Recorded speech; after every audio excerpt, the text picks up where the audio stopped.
Santosh miss అయింది guest హౌస్లో. If it's a murder, 2 possibilities. ఒకటి, లోతుగా ఉండే చోట విసిరుండాలి, లేదా పూడ్చిపెట్టుండాలి. ట్రేస్ చేయలేనంత లోతైన ప్రదేశం ఇక్కడ లేదు.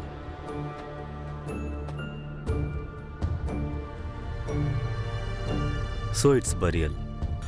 ఒక బాడీని తవ్వి పూడ్చిపెట్టారంటే ఆ చోట కొన్ని విషయాల్ని చూసి మనం కనిపెట్టగలం.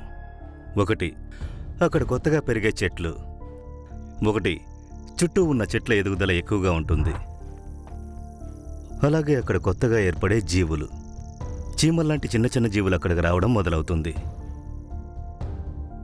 బాడీ కుళ్ళిపోయి పాడైపోయినప్పుడు మట్టి కొద్ది కొద్దిగా కిందకు దిగుతుంది.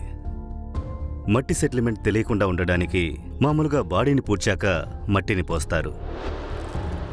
మన సంతోష్ విషయంలో హత్య చేసిన వ్యక్తి లేదా వ్యక్తులు చాలా